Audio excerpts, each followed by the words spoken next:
नमस्कार बेटा, डॉक्टर डिम्पल त्यागी चैनल में आपका स्वागत है। आज हम इस वीडियो में कक्षा 12वीं की गजानन माधव मुक्ति बोध द्वारा जो लिखी गई है वह सहर्ष स्वीकार है कविता का भावार्थ सीखेंगे। ठीक है बेटा, ये जो कवि हैं यह अपनी मुक्तक छंद की रचनाओं के लिए प्रसिद्ध माने जाते हैं। इन्होंने जो दीनहीन गरीब लोग, मजदूर लोग समाज में हैं, उनकी दशा को प्रकट करने के लिए बहुत सारे अपने ऐसे विषयों पर लेख लिखे हैं। तो इनकी जो रचनाएं हैं उनमें हिंदी के साथ साथ उर्दू के भी मिश्रण शब्दों का प्रयोग मिलता है इनकी रचनाओं में।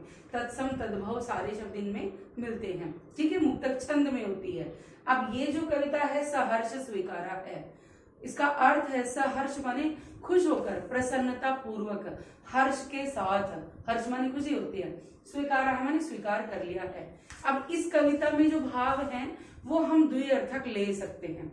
एक तो कई तो कहते हैं कि मान लीजिए अपनी प्रियतमा के लिए लिखा है, यानी उन्होंने अपनी जो प्रिया है उसके लिए लिखा है, लेकिन हम इसको ईश्वर से भी जोड़ सकते हैं, यानी उनके इष्ट। अब इष्ट में प्रिय भी हो सकता है और इष्ट में ईश्वर भी, अर्थात दोनों के लिए इस कविता का प्रयोग हम कर सकते हैं। ठीक है बेटा जी, तो शुरू करते हैं कि जिंदगी में जो कुछ है, जो भी है, सहर्ष स्वीकारा है। कवि क्या कहते हैं कि मेरे जीवन में जो भी कुछ है, जो भी मुझे प्रदान किया गया है, उसे मैंने सहर्ष माने प्रसन्नता पूर्वक स्वीकार कर लिया है। इसलिए कि जो कुछ भी मेरा है वह तुम्हें प्यारा है। कि खुश होकर स्वीकार किस लिए कर लिया? क्योंकि जो भी मेरा है, यानी जो भी कुछ मुझे मिला है, ठीक है, जिसमें दुख, पीड़ा, सुख, राग, विराग यानी कुछ भी आए, वह सब तुम्हें प्रिय है। इसीलिए मैंने उसको खुश होकर स्वीकार कर लिया है। गर्बीली गरीबी, यह यानी गर्बीली गरीबी यानी गर्व से युक्त गरीबी, ये गंभीर अनुभव और गंभीर अनुभव सब यह विचार वैभव, यानी विचार वैभव यानी जो विचारों की संपन्नता है, वह सब यह दृढ़ता की मजबूती, ये मेरे मन का जो साहस है, वह भीतर की सरिता, भीतर की सरिता यानी जो अंदर चलने वाले आंतरिक विचार हैं, नदी के रूप में, प्रवाह के रूप में जो आते जाते रहते हैं, वह सब अभिनव, सब मौलिक हैं, मौलिक हैं। यानी यह सब कैसे हैं? मौलिक हैं। मौलिक से अभिप्राय क्या है कि यह कॉमन नहीं है, सामान्य नहीं है, बल्कि मेरे लिए सबसे अनमोल हैं। क्यों? क्योंकि यह शायद मुझे ही प्राप्त हुए हैं। मुझे किसकी कृपा से प्राप्त हुए? आपकी कृपा से। क्योंकि आपको प्रिय है इसलिए मुझे भी प्रिय है, और इसीलिए मैंने इनको खुश होकर स्वीकार कर लिया है।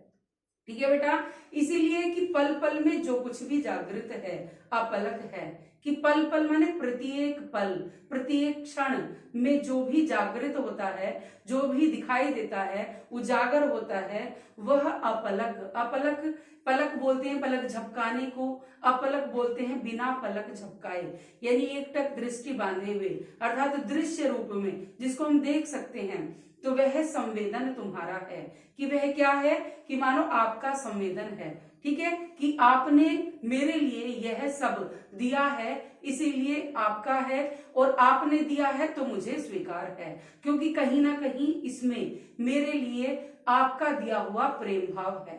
तो ये चीज समझ आ गई बेटा? ठीक है, तो कवि कहते हैं कि जो कुछ भी मुझे आपसे मिला है, इसीलिए मैंने उसको हर्ष पूर्वक, प्रसन्नता पूर्वक स्वीकार कर लिया है।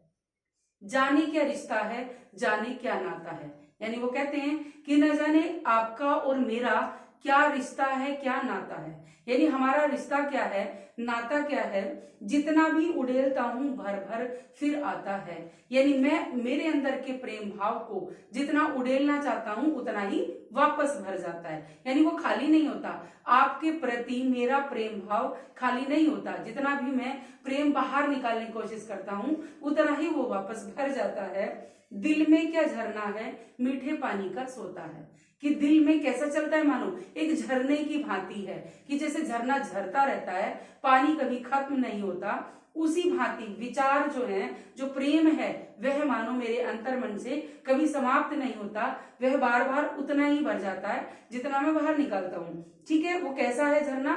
मीठे पानी का सोता है, कि जैसे एक आनंद प्रदान करने वाला, रस प्रदान करने वाला मीठा जल होता है, मानो उसी के प्रवाह के समान वह मेरे हृदय में बसा हुआ है। भीतर वह, बाहर तुम, यानी अंदर तो वह प्रेम से भरा हुआ मीठा जल, मीठे विचार यानी प्रेम, और बाहर तुम यानी बाहर आप, मुस्काता चांद जो धरती पर रात भर। ये उदाहरण दिया है उन्होंने कि किस तरह से आपका प्रभाव मेरे ऊपर है, कि जिस प्रकार मुस्काता चांद माने चंद्रमा खिलता है, मुस्कुराता है, कहाँ? धरती पर। ठीक है, रात्रि में चंद्रमा आकाश में खिलता है, उसकी रोशनी कहाँ गिरती है? पृथ्वी पर गिरती है। तो जैसे उसकी रोशनी पृथ्वी पर गिरकर इसको प्रकाशित करती है, ठीक है, रोशन करती हैं उसकी किरणें, वैसे ही मुझ पर त्यों तुम्हारा चेहरा खिलता है, कि ऐसे ही आपका जो चेहरा है जब वो खिलता है तो उसका जो खिलने का प्रभाव है, यानी प्रसन्नता है, खुशी है, वह प्रभाव मेरे ऊपर डालती है। ये बात समझ में आ गई बेटा जी? ठीक है, कि जिस प्रकार चंद्रमा आकाश में खिलकर पृथ्वी पर अपनी रोशनी बिखेरता है, वैसे ही मानो आपका खुश चेहरा, खिला हुआ चेहरा मेरे ऊपर भी खुशी का प्रभाव छोड़ देता है। सचमुच मुझे दंड दो कि भूलूं मैं, सचमुच मुझे दंड दो, यानी अपने लिए कभी दंड का विधान करता है। वो क्यों कहता है? क्योंकि जब हम कोई गलती कर देते हैं और उस गलती को हम समझ भी जाते हैं तो हमारे मन में एक पश्चाताप की अग्नि पैदा होती है। अब पश्चाताप में क्या होता है? हमें दंड चाहिए होता है, क्योंकि अगर हम दंडित हो जाएंगे तो मानो उस पाप से हमें मुक्ति मिल जाएगी। तो कवि भी यही चाहते हैं कि सचमुच मुझे दंड दो, भूलूं मैं तुम्हें भूल जाने की, कि मैं भूल जाऊं किसको? जो मैंने गलती की है, जो मैंने तुम्हें भूलने की एक गलती की है, उसके लिए मुझे दंड मिलना चाहिए। ठीक है, कि आपको भूलने की गलती जो मैंने की है उसका मुझे दंड मिलना चाहिए। अब आपने कबीरदास का एक दोहा पढ़ा होगा, दुख में सुमिरन सब करे, सुख में करे ना कोई, जो सुख में सुमिरन करे तो दुख काहे को होए। यानी क्या कहते हैं इसमें कबीरदास जी? कि हम जब दुख में होते हैं तब तो भगवान को बड़ा याद करते हैं, और जब सुख में आते हैं तो ईश्वर को भूल जाते हैं। तो दुख हमें इसीलिए तो मिलता है ताकि हम उस प्रभु सत्ता को ना भूल पाए। तो ये भी किस लिए दंड का विधान कर रहे हैं? ताकि उस ईश्वर को ये याद रखें, या फिर जो प्रिया है जिसको वो भूल गए हैं तो उसको भूलने का पश्चाताप क्यों कर रहे हैं ये? क्योंकि मैंने भुलाने की जो भूल की है, जो गलती की है, उसके लिए मुझे दंडित होना जरूरी है। ठीक है बेटा। दक्षिण ध्रुव अंधकार अमावस्या, यानी दक्षिण दिशा, फिर ध्रुवी माने जो ध्रुव पर अंधकार छाया रहता है, जिसको अमावस्या, यानी अमावस्या क्या है? अमावस्या भी काली रात होती है। ठीक है, दुख से मतलब है कि अंधकार से मतलब है। तो उस ऐसे में शरीर पर, चेहरे पर अंतर में पालूं मैं, यानी मैं क्या करूं? उस अमावस्या को, उस दुख को, उस कष्ट को अपने चेहरे पर भी, अपने शरीर पर भी, अपने हृदय में भी, सब में वही मला होना चाहिए, सब में वही संलग्न होना चाहिए, लगा होना चाहिए, उसी का लेप होना चाहिए। झेलूं मैं, उसी में नहा लूं मैं, यानी मुझे हर तरह से दुख मिले। समझ में आ गई आपको? हर तरह से दुख मिले, यानी मेरे अंतर मन में भी दुख हो, बाहर भी दुख हो, चेहरे पर भी दुख हो, ठीक है, शरीर पर भी दुख हो। इस तरह से मानो उस अमावस्या का जो कालापन है वह मैं अपने ऊपर लगा लूं। अब कालापन का मतलब मुंह काले हो जाने से नहीं है, कहने का अभिप्राय ये है कि कष्ट को भोगने से है, यानी उस दुख को उठाने से है, ताकि मुझे ये एहसास हो जाए कि मैंने जो गलती की है मैं उसका दंड पा रहा हूं, उसका पश्चाताप मैं कर रहा हूं।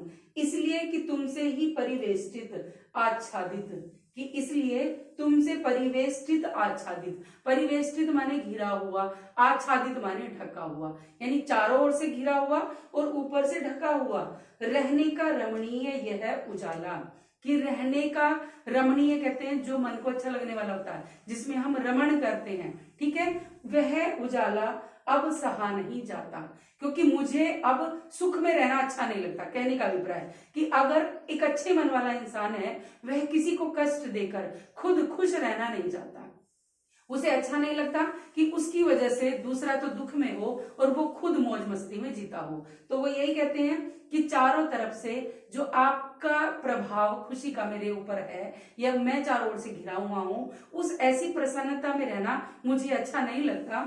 ठीक है, तो मुझसे वह सहा नहीं जाता। ममता के बादल की मंडराती कोमलता, यानी आपके ममता यानी प्रेम रूपी जो बादल की मंडराती हुई घिरी हुई जो कोमलता है, जो दयालुता है, वह भीतर पिराती है। यानी मेरे भीतर पिराती है माने पीड़ा देती है, मुझे कष्ट देती है। कि आपके हृदय की कोमलता भी मुझे दुख देती है, कष्ट देती है। क्योंकि ऐसा होता है कई बार कि होता क्या है कि मान लीजिए हमने किसी के साथ गलत कर दिया और वह हमारे साथ फिर भी अच्छा कर रहा है, तो हमारे मन में कहीं ना कहीं उसके प्रति ये होगा कि देखो हमने इसके लिए कितना गलत किया और उसके बाद भी यह हमारी बुराइयों का बदला अच्छाइयों से ही दे रहा है, तो हमसे वो अच्छाई भी सहन नहीं होती। कहीं ना कहीं हमारे अंतर मन में दुख पैदा होता है, ग्लानि उत्पन्न होती है। ठीक है, उसी ग्लानि में जलता है कवि, जो बात करते हैं कि वह ममता के बादल की जो मंडराती छाया है, कोमलता है, वह मानो मेरे हृदय को दुख देती है, पिराती है, पीड़ा देती है। कमजोर और अक्षम अब हो गई है आत्मा। कवि क्या कहते हैं कि मेरी आत्मा कैसी हो गई है? कमजोर हो गई है, अक्षम हो गई है, माने सहन न करने योग्य हो गई है। यह छटपटाती माने व्याकुल, छाती को भवितव्यता डराती है। भवितव्यता बोलते हैं भविष्य में होने वाली, यानी मेरे हृदय को, जो बेचैन है मेरा हृदय, उसको भविष्य में होने वाली बातें डराती हैं। यानी मन में क्या विचार आता है कि भविष्य में कहीं कुछ ऐसा ना हो जाए, तो उन चीजों को सोचकर मैं डरता रहता हूं। बहलाती सहलाती आत्मीयता बर्दाश्त नहीं होती।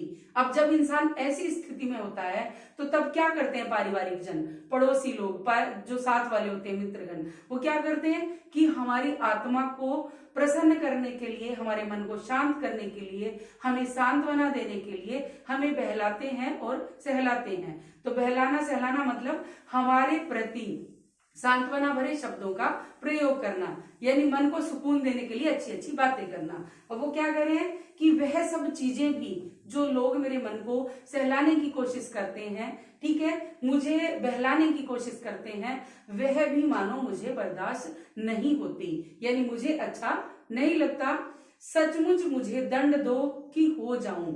अब कवि क्या कहते हैं कि मुझे क्या करना है कि आप मुझे सचमुच दंड दो, यानी मेरे लिए दंड का विधान सोचो कि मैं क्या हो जाऊं उस दंड को पाकर। पाताली अंधेरे की गुफाओं में, विवरों में, तो पाताल लोक ही नीचे माना जाता है जमीन के, तो वहां अंधेरा हो गया, उसमें भी गुफा का वर्णन किया है। तो गुहा, जो गुफाएं होती है वो और अंधेरे वाली होती हैं, उनके भी विवर माने छिद्र, यानी गुफाओं में भी और छिद्र हैं, यानी घनघोर अंधेरा, यानी जहां मैं किसी को देख ना सकूं या मुझे कोई देख ना पाए। जब हम एक दूसरे की शक्ल नहीं देख पाते तो हम कैसे हो जाते हैं? बहुत दुखी हो जाते हैं, क्योंकि हम अपने मन की बात किसी को बोल नहीं पाते। तो उससे बुरा दिन, उससे बुरा समय हमारे लिए नहीं हो सकता। तो कवि अपने लिए ऐसे ही दंड का विधान चाहते हैं ईश्वर से। वो कहते हैं, या समझ लीजिए अपनी प्रिया से, कि वो कहते हैं कि पाताल की अंधेरी गुफाओं के विवरों में, मानो पाताल लोक में जो गुफाएं हैं उनमें भी जो विवर हैं, जो छिद्र हैं, ठीक है, उनमें मैं धुएं के भी बादलों में बिल्कुल मैं लापता, यानी धुआं हो वहां पर भी और उसमें भी लापता हो जाऊं, यानी दिखाई ना दूं, गायब हो जाऊं, कि वहां भी तो तुम्हारा ही सहारा है। कि अगर मैं वहां भी गायब हो जाता हूं तो वहां भी मैं अपने भरोसे नहीं रह सकता। क्यों? क्योंकि जो ईश्वर है वो कण कण में वास करते हैं, तो कहते हैं वहां भी आपका ही सहारा है। अगर ऐसी स्थिति में भी मैं जीवित रहा, मैं जिंदा रहा, तो किसके बल पर रहूंगा? किसके सहारे पर रहूंगा? ईश्वर के सहारे पर। या फिर किसके प्रेम के बल पर रहूंगा? प्रिया के प्रेम के बल पर। ठीक है, दोनों अर्थ में समझ गए बेटा। तो वो कहते हैं कि वहां पर भी आपका ही आसरा होगा, इसलिए कि जो कुछ भी मेरा है, कि क्यों है वो आसरा, कि जो कुछ भी मेरा है या जो मेरा होता सा लगता है, कि या जो मुझे लगता है कि यह मेरा होगा, होता सा संभव है कि हाँ यह मेरा होने वाला है, ठीक है, सभी वह तुम्हारे ही कारण के कार्यों का घेरा है। कि वह क्या है? कि आपके ही कारण वह सब घिरा मुझे प्राप्त हुआ है, या उसमें मैं जो घिरा हूं वह सब आपके ही कारण घिरा हूं। कार्यों का वैभव है, यानी मेरे कार्यों का जो वैभव है, जो संपदा है, संपत्ति है, प्रसिद्धि मुझे प्राप्त हुई है। अब तक तो जिंदगी में जो कुछ था, यानी मेरे जिंदगी में अभी तक जो भी था, जो कुछ है, वह सब आप ही की कृपा का है, ईश्वर की ही कृपा का है, या मान लीजिए प्रियतमा के कारण ही मिला है। तो इसीलिए क्या कहा है, उसको मैंने सहर्ष स्वीकारा है, उसको मैंने प्रसन्नता पूर्वक स्वीकार कर लिया है। प्रसन्नता पूर्वक क्यों स्वीकार किया है? क्योंकि इसलिए जो कुछ भी मेरा है वह तुम्हें प्यारा है। तो मैंने प्रसन्नता पूर्वक इसलिए स्वीकार किया है क्योंकि जो भी आपने मुझे दिया है वह आपको प्रिय होगा। क्योंकि भगवान कभी भी अपनी जो संतान है, ठीक है, जो इंसान है, उनको जो देता है कुछ अपना समझ कर ही देता है, उसमें चाहे दुख हो चाहे सुख हो। ठीक है बेटा जी, तो चूंकि तुमने मुझे अपना समझा, तुमने मुझे अपना माना, इसीलिए मुझे ये प्राप्त दिया है और तुम्हारे द्वारा प्राप्त कराया गया है, तो मैं इसको सहर्ष स्वीकार करता हूं और मैंने इसको सहर्ष स्वीकार कर भी लिया है। तो बेटा जी ये आपको समझ आ गई होगी पोएम, और इससे संबंधित जो प्रश्नोत्तर है मैं आपको नेक्स्ट वीडियो में बताऊंगी। धन्यवाद।